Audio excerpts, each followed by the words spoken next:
বিসমিল্লাহির রহমানির রহিম। প্রিয় দেশবাসী, আসসালামু আলাইকুম। গত 18ই জুলাই থেকে প্রিয় বাংলাদেশ বিশ্ব থেকে বিচ্ছিন্ন। বাংলাদেশকে বিশ্ব থেকে বিচ্ছিন্ন করে দিয়ে চলছে গণহত্যা। পুলিশ, র্যাব, বিজিবি, ছাত্রলীগ, যুবলীগের সন্ত্রাসীরা নির্বিচারে চালাচ্ছে গণহত্যা। গণহত্যায় ছাত্রছাত্রী সহ এ পর্যন্ত 500-র মতন মানুষ শহীদ হয়েছেন, আহত হয়েছেন অসংখ্য অগণিত মানুষ। হতাহতের সংখ্যা প্রতিদিন বেড়ে চলেছে। বর্তমানে বাংলাদেশে প্রায় গৃহযুদ্ধ পরিস্থিতি বিরাজমান। দেশের নিয়ন্ত্রিত গণমাধ্যম সত্য প্রকাশ করতে পারছে না, বন্ধ করে দেওয়া হয়েছে ইন্টারনেট। এমন পরিস্থিতি বিশ্ববাসীর দৃষ্টি আকর্ষণ করে বলতে চাই, 1971 সালের মুক্তিযুদ্ধের সময় বিশ্ববাসী বাংলাদেশের স্বাধীনতাকামী জনগণের পাশে দাঁড়িয়েছিলেন।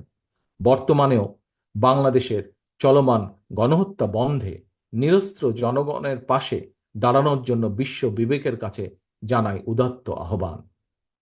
প্রিয় দেশবাসী, শেখ হাসিনার সশস্ত্র সন্ত্রাসীদের বিরুদ্ধে নিরস্ত্র ছাত্র জনতা সর্বশক্তি দিয়ে প্রতিরোধ গড়ে তুলেছে। পুলিশ, র্যাব, বিজেপি কিংবা ছাত্রলীগ, যুবলীগের সন্ত্রাসী বাহিনী লেলি দিয়েও গণ আন্দোলনকে দমনে শেখ হাসিনা ব্যর্থ হয়েছে চূড়ান্তভাবে। খুনি হাসিনার রক্তচক্ষু উপেক্ষা করে অধিকার আদায়ের আন্দোলনে আবু সাইদের মতন বীর সন্তানেরা পুলিশের বন্দুকের সামনে বুক পেতে শহীদের মৃত্যুকে আলিঙ্গন করতে দ্বিধা পর্যন্ত করছে না। তাই যত অপচেষ্টাই চলুক, খুনি হাসিনার পক্ষে অবৈধভাবে আর রাষ্ট্র ক্ষমতা কোনোভাবেই দখল করে রাখা সম্ভব নয়। তাই ক্ষমতা হারানোর ভয় ভীত খুনি হাসিনা শেষ চেষ্টা হিসেবে দেশব্যাপী কারফিউ জারি করেছে, মোতায়েন করেছে সেনাবাহিনী। বাংলাদেশের পক্ষের সর্বস্তরের জনগণের প্রতি আহ্বান, আপনারা তথাকথিত কারফিউ ভেঙে দখল নিন রাজপথের। সেনাবাহিনীর কর্মকর্তা এবং সদস্যবৃন্দ, খুনি হাসিনা কারফিউ জারি করে সেনাবাহিনীকে রাজপথে দেশের ছাত্রছাত্রীর মুখোমুখি করে দিয়েছে।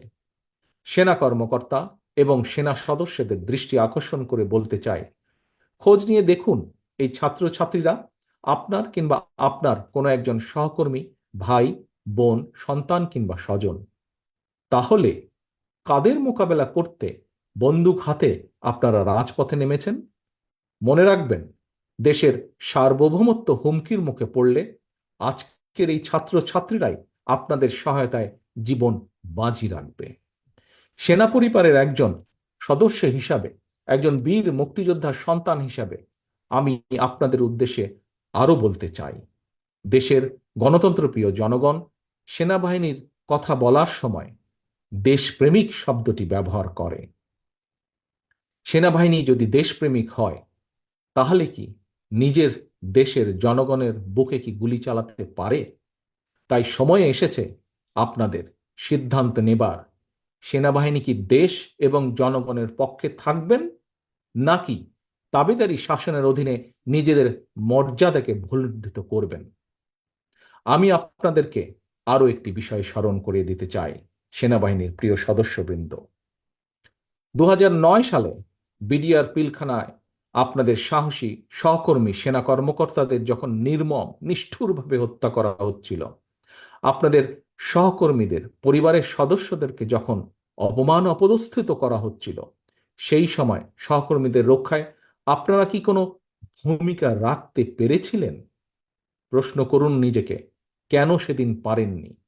কখনো কি নিজের বিবেককে জিজ্ঞেস করেছেন আপনাদেরকে কেন সেই সময় ব্যারাক থেকে বেরিয়ে আসার অনুমতি পর্যন্ত দেওয়া হয়নি? আজ এত বছর পরও কি আপনারা আপনাদের সহকর্মীর হত্যার সুষ্ঠু বিচার পেয়েছেন? হত্যার বিচার না হয় দূরেই থাক, তাবেদার স্বৈরাচারের কাছে সহকর্মী হত্যার বিচার সাহস কি আপনাদের আছে?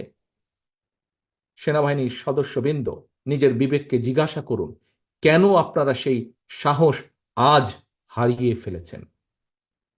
আপনাদের প্রতি আহ্বান, জনগণের বুকে বন্দুক তাক করবেন না, দেশের জনগণের বিরুদ্ধে দাঁড়াবেন না, ছাত্রছাত্রীদেরকে ভয় দেখাবেন না। আজকের এই গণশত্রু হাসিনা, খুনি হাসিনা অবৈধ ক্ষমতার লিপ্সা মেটাতে এই ইউনিফর্মের অমর্যাদা করবেন না। ব্যারাকে ফিরে যান, অরক্ষিত সীমান্তে সতর্ক নজর রাখুন। প্রিয় দেশবাসী, চাকরিতে কোটা সংস্কারের দাবিতে ছাত্রছাত্রীরা আন্দোলন শুরু করেছিল। ছাত্রছাত্রীদের আন্দোলন নিয়ে খুনি হাসিনা এবং সাবেক ছাত্রলীগ নেতা প্রধান বিচারপতিও উস্কানিমূলক বক্তব্য প্রদান করেছিল। আন্দোলনকারী ছাত্র জনতা তাই খুনি হাসিনা কিংবা এই প্রধান বিচারপতির আদালতকে বিশ্বাসই করে না।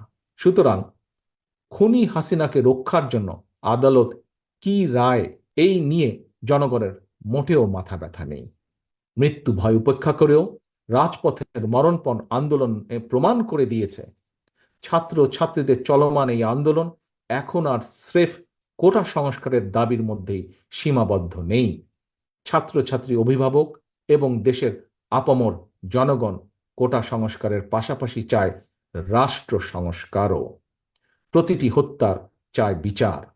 শেখ হাসিনা নিজেই খুনি। খুনির কাছে কিভাবে খুনের বিচার চাওয়া সম্ভব? দেশের শীর্ষ দুর্নীতিবাজ হাসিনাকে রাষ্ট্র ক্ষমতায় রেখে রাষ্ট্র সংস্কারও করা সম্ভব নয়। আন্দোলনকারীদের তাই এখন একটাই দাবি, বাংলাদেশের জনগণের তাই এখন একটাই দাবি, খুনি হাসিনার পদত্যাগ। সেজন্যই দফা 1, দাবি 1, শেখ হাসিনার পদত্যাগ। প্রিয় দেশবাসী, একজন রাজনীতিক হিসাবে আমি আমার দলের নেতা কর্মী সমর্থকদের প্রতি এবং সন্তানের একজন পিতা এবং একজন অভিভাবক হিসাবে দেশের সকল সম্মানিত অভিভাবকদের প্রতি আমার বিনীত আহ্বান, খুনি হাসিনার খুনি বাহিনী আমাদের সন্তানদেরকে রাজপথে হত্যা করছে। খুনি হাসিনার বন্দুকের নল থেকে আমাদের সন্তানদেরকে যদি রক্ষা করতে হয়, তাদের নিরাপদ ভবিষ্যৎ যদি নিশ্চিত করতে হয়, তাহলে সকল শ্রেণী পেশার মানুষ তথা আপামর জনগণের জন্য একটি নিরাপদ বাংলাদেশ গড়ে তুলতে হয়। খুনি হাসিনার পতনের আন্দোলনের সর্বশক্তি দিয়ে তাহলে চূড়ান্তভাবে মাঠে নামুন। আজ, এখন থেকে, এই মুহূর্ত থেকে বিজয়ের ঘণ্টা বাজতে শুরু করেছে জনগণের পক্ষে। কিছু সময়ের অপেক্ষা মাত্র, ইনশাল্লাহ। আল্লাহ হাফেজ।